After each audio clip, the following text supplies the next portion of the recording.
This reading is from Maitreya. It's a text called Ultimate Science, Uttara Tantra.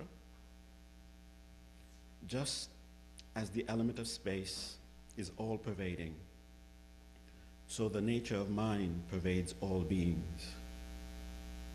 Just as space is never exhausted, so compassion for beings is inexhaustible. The potential for perfect awakening abides in every living being, without exception. Recognizing this, the Bodhisattva vows, until every being awaken, I will not rest.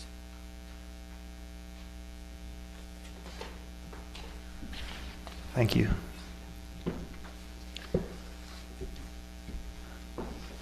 Now is a time in our service where we take up an offering. We know it's the gifts of all of us that help support our ability to meet and to thrive together. For those attending in person, we'll pass a collection plate. If your offering is part of your pledge or donation, please use the envelope you'll find in the pew and include your name so we can properly record that. For those online, links and instructions will be posted in the chat. You can mail us a check, donate through the PayPal giving page on our website. Please give as generously as you're able, and our offerings will now be gratefully received.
Thank you, Eric and John. I noticed there's a typo in the program. I believe it's hymn number 34, though I may speak with brave as fire. That's right, Joe? That's the title. It says number 30, but we're doing number 34. And that being said, I guess I could have done this for the last hymn. I don't know this hymn. Do we have, usually Kevin is here to lead us. Should we just do the same thing where just sing from our seats, or does somebody that knows the hymn want to kind of stand up front? No pressure. All right, we'll do the best we can. Hymn number 34. No, number 34 is great. 34. Great.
So Thupten Phuntsok has been a student of Tibetan Buddhism for over 35 years.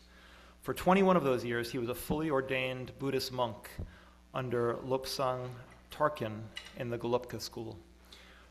Phuntsok has taught meditation and other subjects extensively. He currently teaches courses and guides meditation online every Thursday, in person on Friday evenings at Jiva Mukti Yoga Center in Manhattan, and right here in the parish hall, well, usually the parish hall, sometimes here when social justice is there, at the Unitarian Church of Staten Island on most Saturday mornings at 11 a.m. And if you're interested, I can get you on a list, because when he's away, we cancel, but otherwise we're here mostly every Saturday if anyone wants to check that out. So without further ado, let's welcome Thupten Phuntsok. Thank you for joining us again today.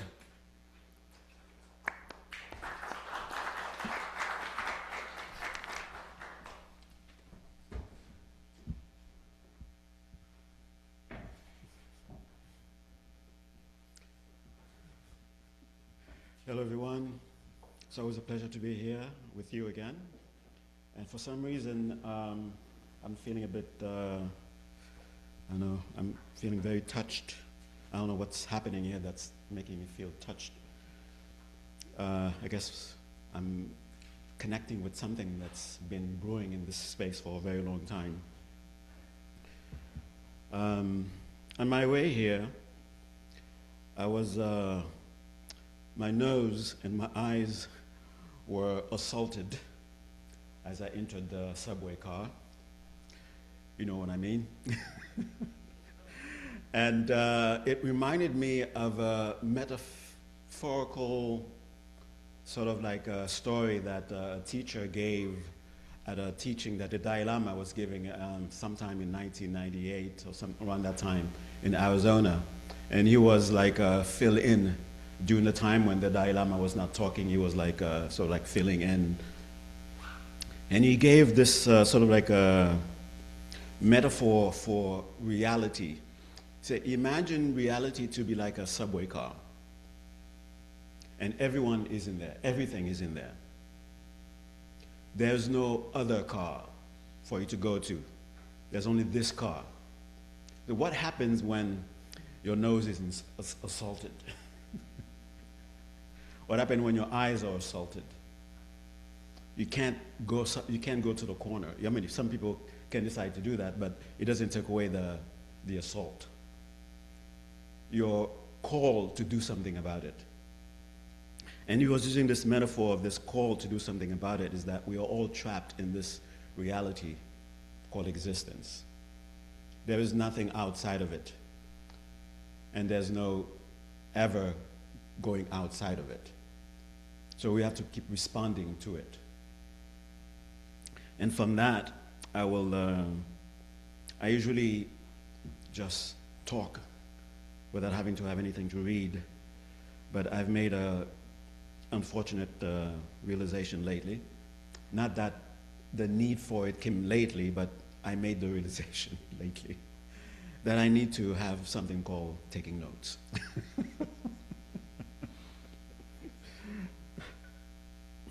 So my eyes will be looking down at my notes every once in a while.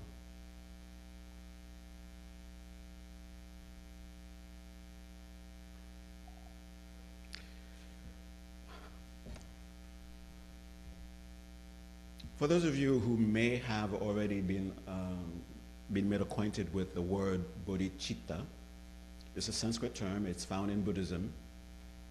It means, literally it means the mind aspiring towards Bodhi, towards awakening. But it has several layers, deep meaning.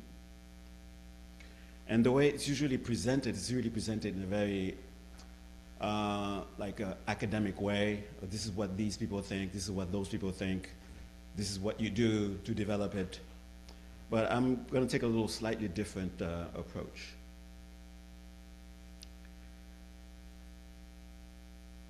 I am convinced that we stand at a crossroad in human evolution.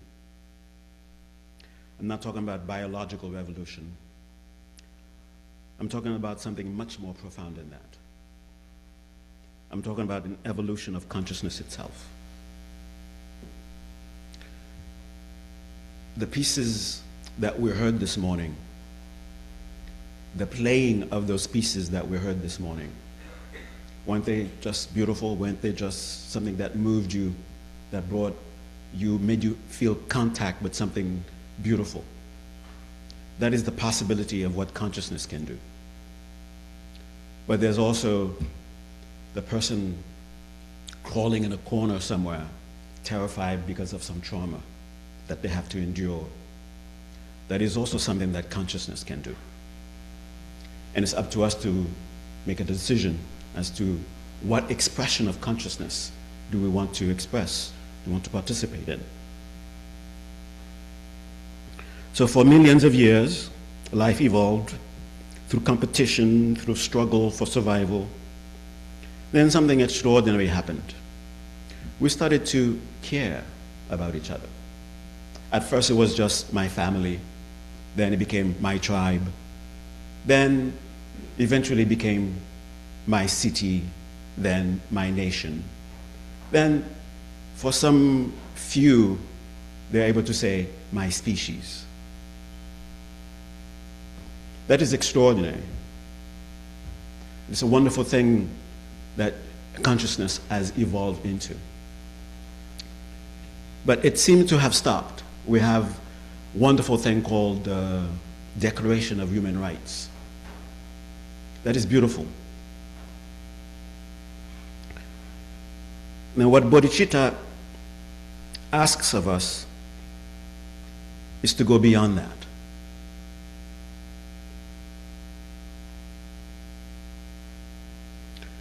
So even though bodhicitta is a term that we hear spoken within people who call themselves Buddhists, from this perspective, we must not look at it as a gift from the Buddhists. It is the world's destiny. It is the destiny of consciousness itself.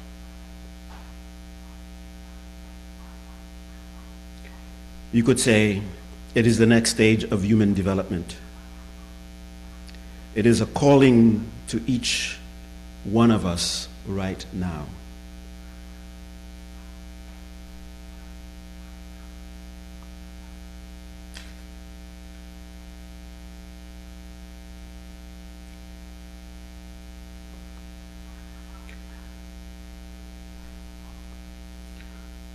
But as we look at the evolution of human society,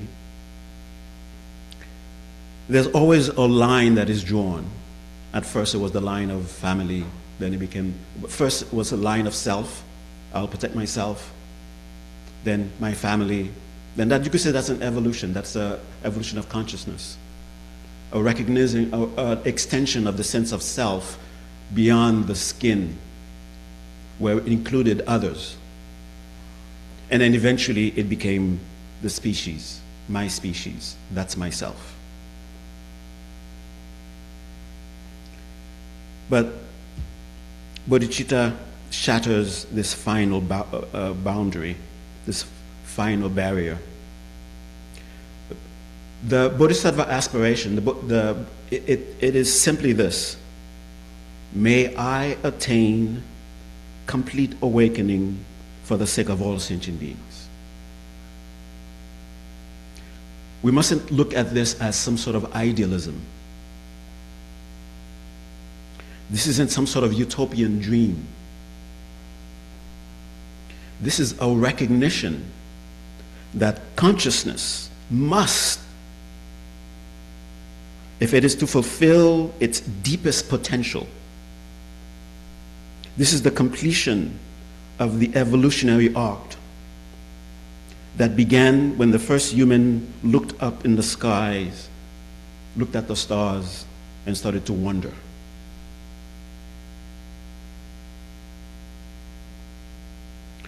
Because here's what we are finally beginning to understand, that self-cherishing mind is an evolutionary dead end. A consciousness that remains trapped in the illusion of separation, that continues to divide reality into me and other and everything else. This consciousness cannot solve the problem it creates. It cannot find lasting peace. It cannot even protect the self it so desperately tries to protect.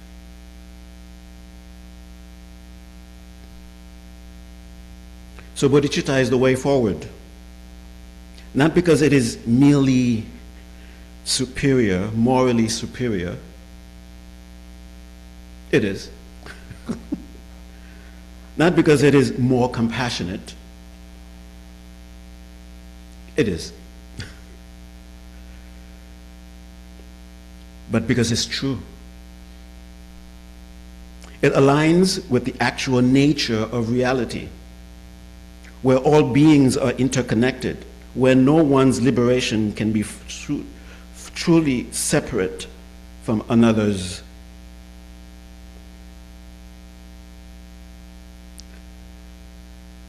And we must be clear about something. Bodhicitta is not a philosophy.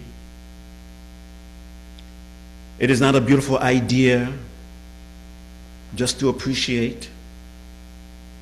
It is not even a practice to perform. What does philosophy do? It observes, it theorizes. Oh, isn't this interesting? Compassion. What a beautiful thing to think about. It debates the nature. It constructs arguments. It writes papers. Bodhicitta is a vocation. It is a call.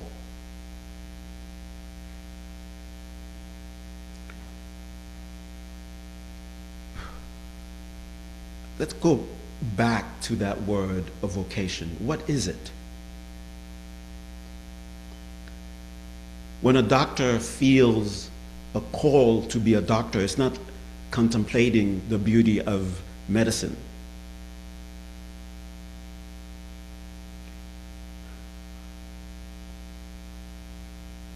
The doctor is seized by the necessity to heal. The artist is seized by the necessity to create.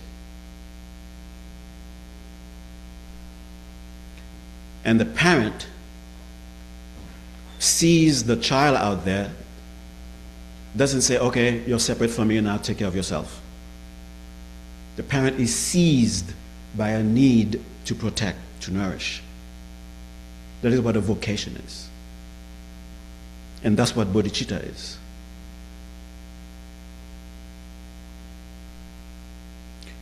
And because of the solemnity of this, that's why at that teaching in Arizona, the Dalai Lama was giving an anecdote about his personal story, where he said a yogi came to visit him, and the yogi was sort of asking about, hey, we're here together, there's nobody here, tell me, where are you on the path? How far are you with wisdom?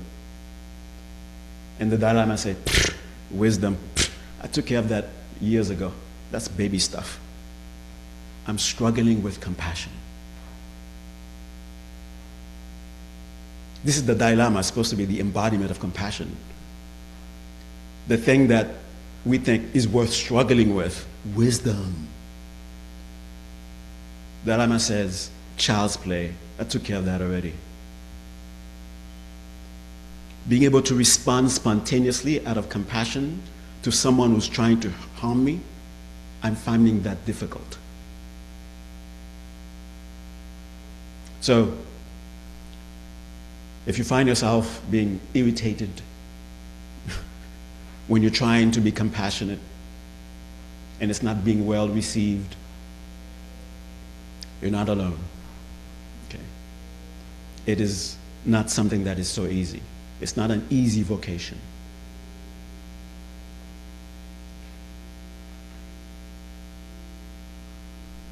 So the traditional aspiration, as I said before, is, may I attain Buddhahood, the state of full awakening for the sake of all sentient beings.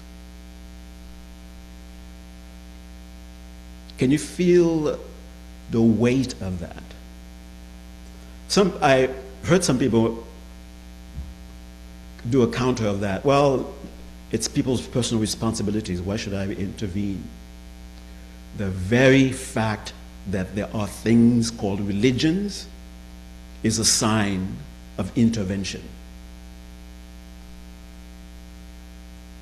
If it was leave everybody alone, eventually they'll get there, there would not be philosophers, sages, there wouldn't be prophets, there wouldn't be messiahs, there wouldn't be yogis. The very fact of their existence, the avatars, is a demonstration to us. This is what you should be doing too. You should be involving yourself in other people's lives to express the need, to express the nature of compassion.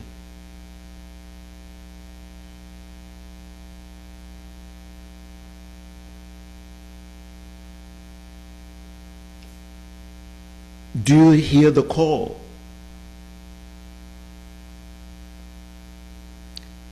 So when I said bodhicitta is a call, is a vocation, you're wondering, did I miss it? What social media feeds should I go to so I can see it, so I can pick it up? What publication is it published in?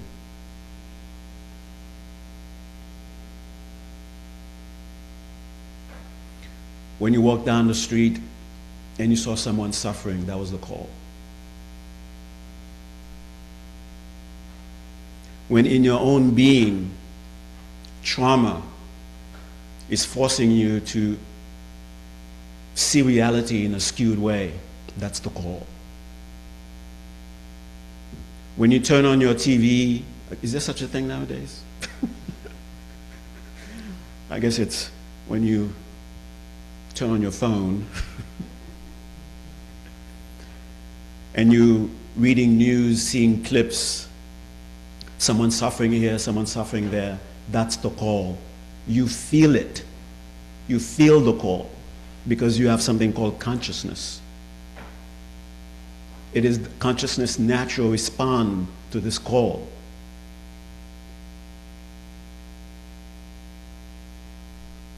Suffering is calling. The world's pain is literally calling for bodhisattvas, those who take on this vocation. Right now, in this moment, countless beings are experiencing fear, loss, confusion, pain. Animals are being hunted, terrified. Humans are dying alone, grieving, despairing. Beings in state we can hardly imagine are trapped in their own mental anguish. This is not abstraction. This is happening now. This is the call.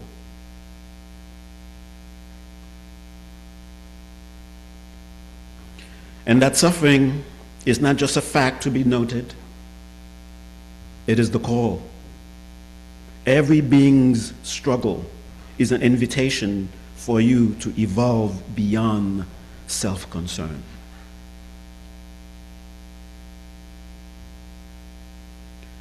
Now, here's what makes this more than just mere empathy, more than simple compassion. The call isn't just asking you to feel bad about suffering. The call isn't, it's asking you to become capable of ending it. Become capable of ending it. Don't look at it as some sort of impossible task. Become capable of ending it. Not just alleviating it temporarily, not just offering comfort, though that has its place, but developing the complete wisdom and power necessary to guide beings to ultimate freedom.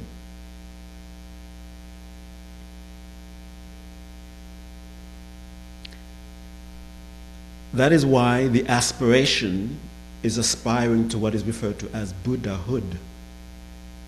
And don't think of it as some sort of Buddhist word. It is to fully realize the potential of consciousness.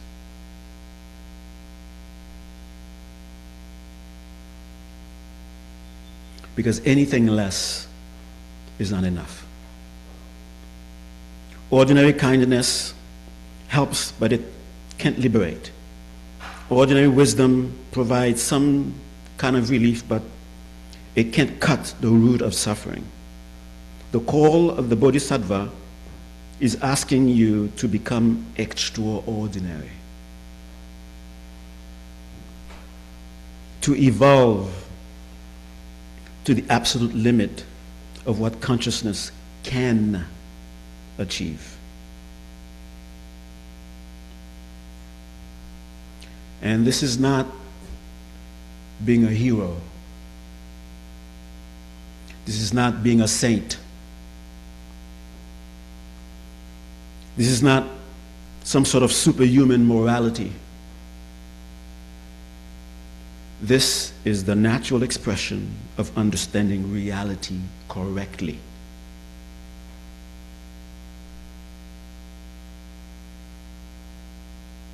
It is sanity. When you recognize that the boundary between self and other is conceptual, not ultimate, that what you call I is a fluid, interdependent process rather than a separate entity, then caring for all beings isn't different from caring for yourself. it recognizes finally, that's what self is.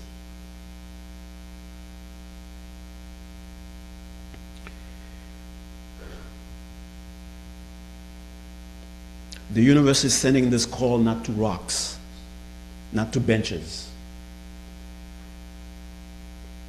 It is sending it to humans.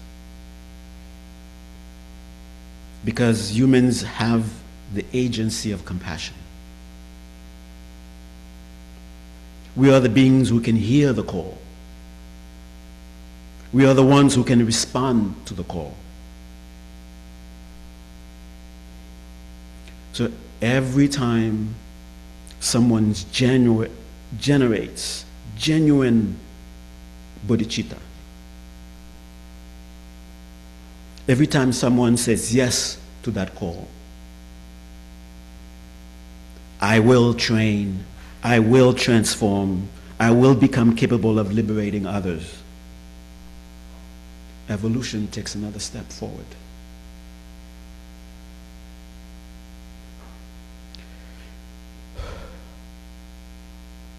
If this is feeling like too much responsibility, I have bad news. This is not optional.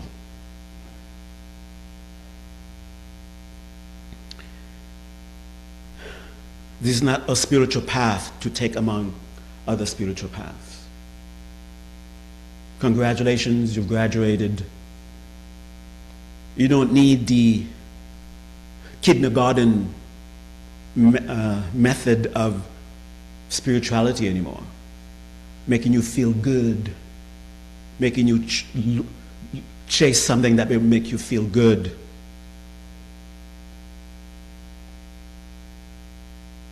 Because all this time what we've been doing is hearing the call and not responding.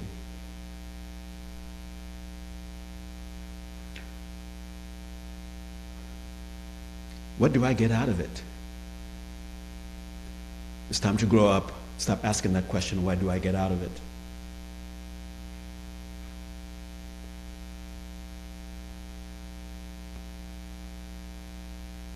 So, whether you like it or not, because you have consciousness, that's where consciousness is heading. It's either you start now or you start later.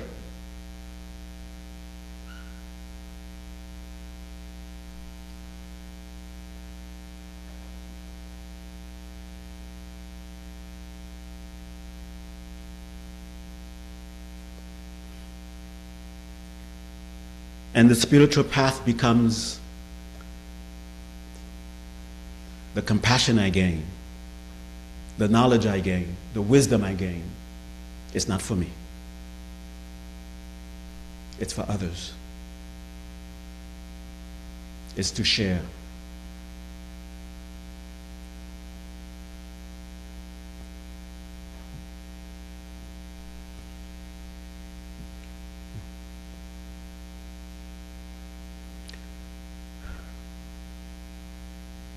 And I'll say this two last things. This is where I'm no longer looking at the notes. I ran out of notes.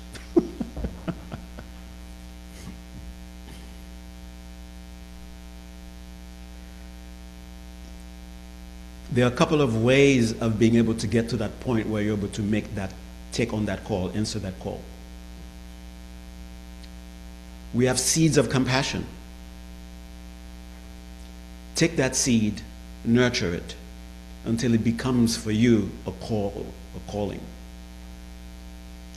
There's a seed of compassion for myself.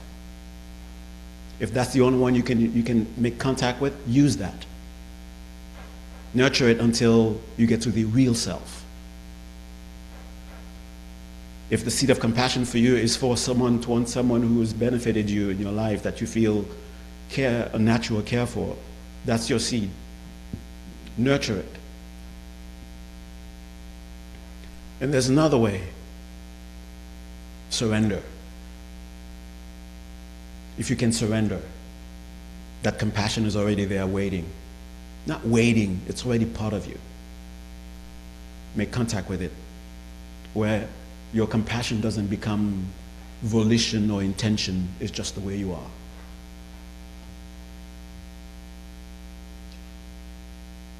And I'm going to take that as a way to guide into the meditation. But I'll let you think a little bit before we do it.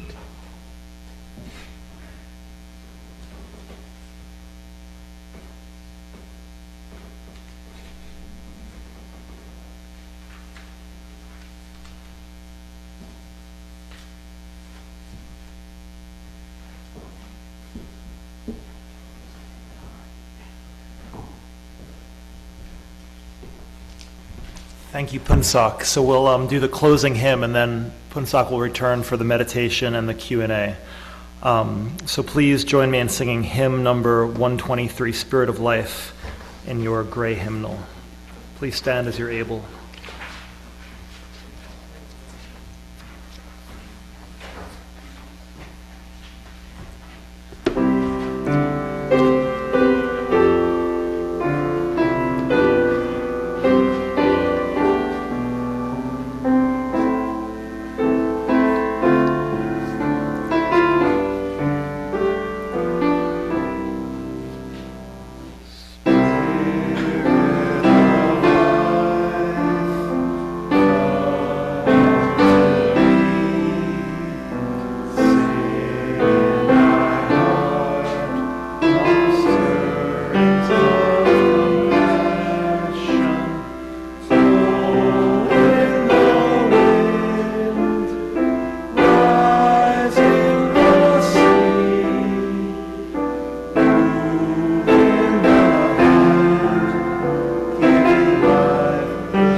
Thank you. All right, Phuntsok, yeah, come back.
Those of you who know how to meditate, assume the position.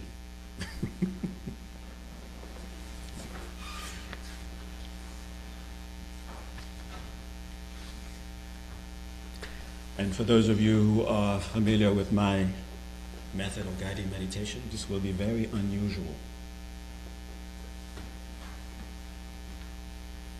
At the end, you will know why it's unusual.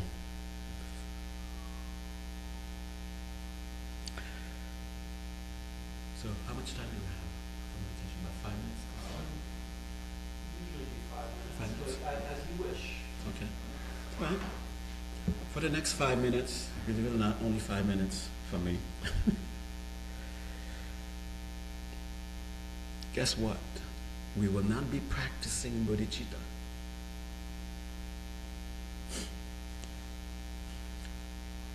You're not going to be trying to remember a technique and try to apply it.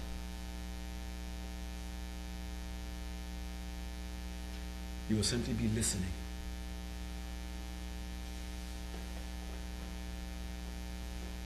Listen for the call.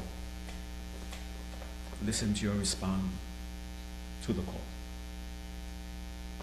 If you want to close your eyes, close your eyes. If you want to keep your eyes open, keep your eyes open.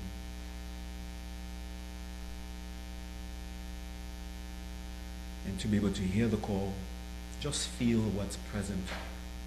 If it's physical, feel it. If it's emotional, feel it. And just let your heart be open. Listen to the call.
Sorry, I can't help interfering.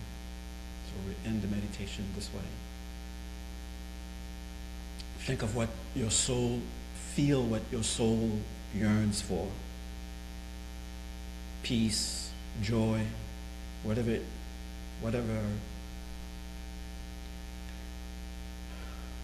way that your soul can feel an expression of that.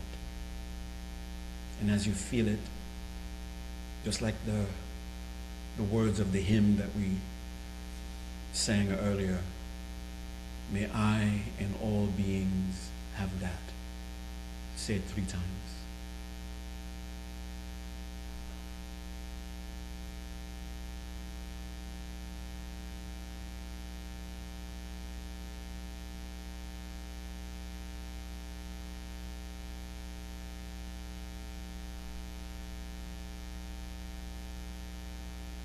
Now, to make it not so abstract, what is it that you do?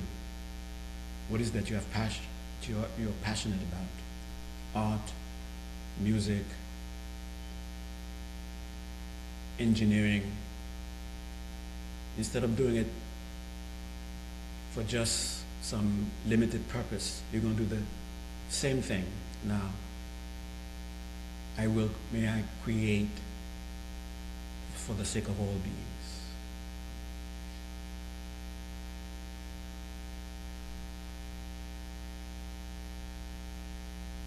Repeat that 3 times.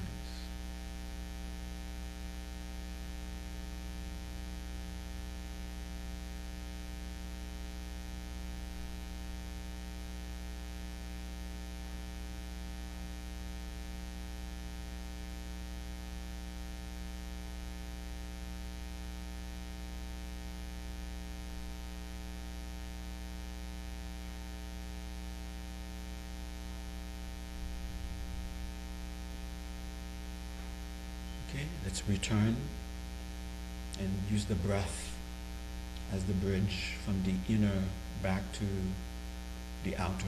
Take a nice deep breath. And as you release the breath, feel reconnected again to your immediate surroundings.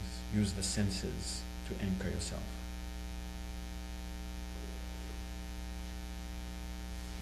Thank you for that, Phuntsok. So in the program, as you can see, we prepared for a question and answer. Does anybody have any thoughts this all stirred up? Any questions for Phuntsok or any statements that you're moved to speak to the congregation? Jonathan?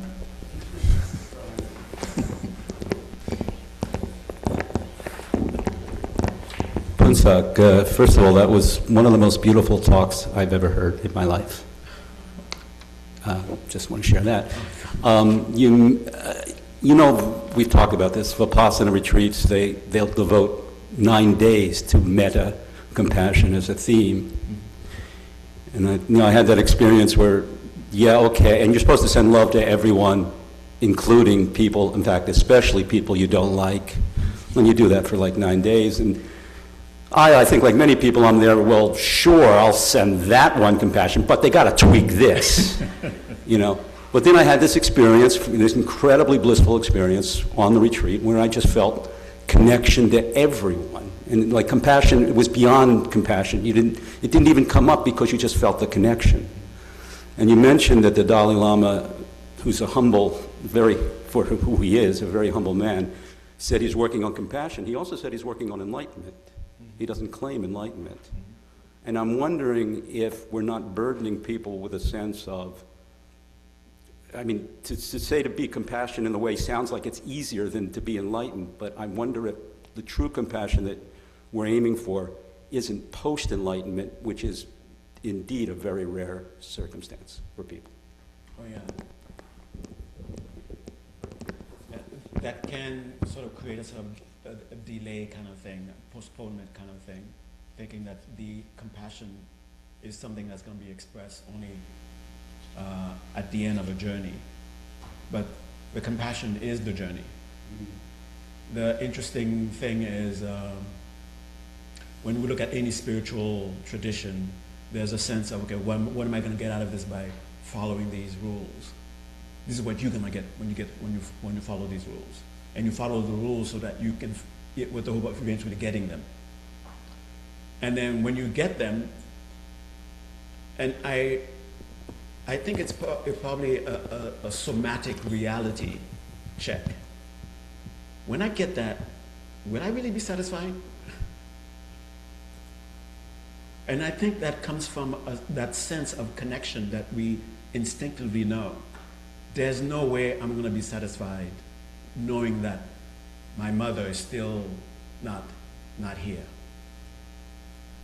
So this kind of compassion that you're talking to, it's not something you get as a reward at the end of a journey, but rather what we're calling the end is the journey itself, where the reward is living and existing, constantly aware of that connection and acting from that. And that's it. You don't need anything else other than that.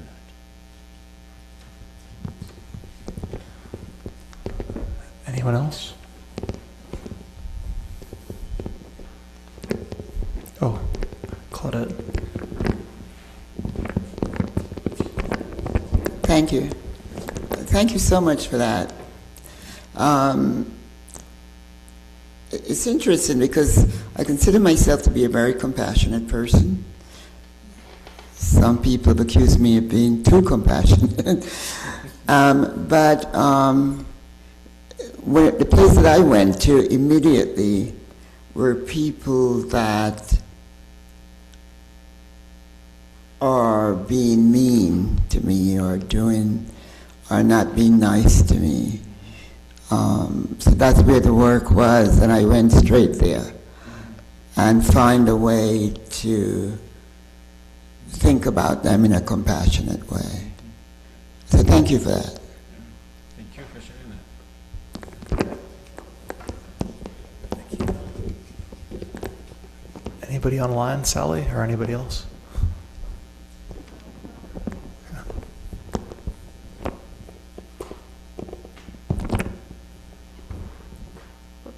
Thank you very much for that talk. When you were doing the meditation, I was thinking, well, could I figure out compassion by who has been compassionate to me? So maybe that would help me understand compassion. And what came to my mind is just my mother once, when she was older, we were on a trip together, and she just took, we were heading to bed above a bar where we had rented a room or something to travel around Scotland. And she took some like cream and she just put it on my face, like, just to, I don't know, it was just like a very, that to me, that was what I thought of as compassion, like showing something to me. And I was wondering if that, what you thought of that, like what, do you discover compassion by what you see others maybe doing to you so that you can model that? Oh yes, definitely. There is a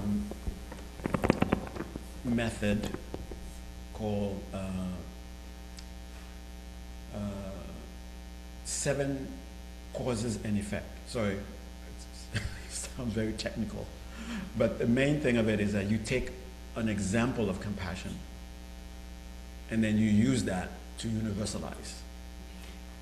Like, for example, you witness that direct experience of compassion from that act, and then you imagine everyone in your life is capable of doing that, and you imagine that you are also capable of doing that. And from there, from that example, you're able to be yourself a vehicle of compassion.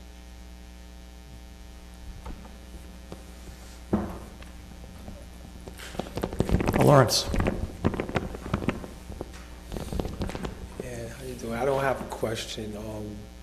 I just want to speak about the amazement I feel and that right this moment in time in my life. I mean, even to the moment I was just in the bathroom and then I got on a little call for a second. I'm dealing with compassion right now. And it's just, this is my first time here and having, we meditated before together, but now here. And the same thing that she's been dealing with compassion, and then being, I'm trying to be compassionate to an old friend that just lost her twin sister last week. And it's been a theme with me having compassion for people and them not being able to see it and feel my compassion and be in their trauma to where my compassion is misconstrued as something else. And I just wanted to say that I'm in amazement that I'm here. Even when the boys are doing their music, I just felt this strong assurance that I'm on my path right now. I just wanted to say thank you. Excellent. Thank you for sharing. Thanks. And by the way, I don't know who told you that, what Bodhisattva told you that. The piece you chose is a piece I used to.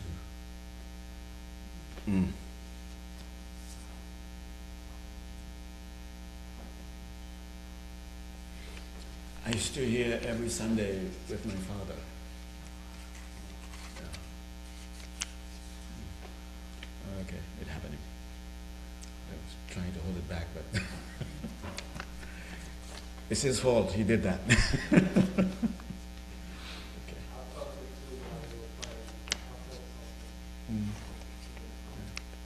Thank you.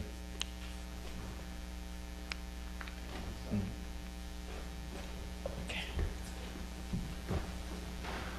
Yeah, thank you again, Phuntsok. So I invite you now to join with me in extinguishing our chalice. You can find the affirmation in our order of service. We extinguish this flame, but not the light of truth, the warmth of community, or the fire of commitment. For these we carry in our hearts until we are together again. And speaking of the Dalai Lama, our current words are from the current Dalai Lama. He says, reflect upon the wonderful enlightened qualities of the Buddhas, particularly those of the historical Buddha. We all know that Shakyamuni Buddha was not a fully enlightened being right from the start. Initially, he was just like us, an ordinary being struggling on the path with the natural weaknesses and limitations that we all have. What distinguishes the Buddha from us, however, is that he took the practice of bodhicitta to heart, or loving kindness, or etc. He then embarked upon the path, and as a result of his efforts, eventually attained the fully enlightened state.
Thank you, Joe.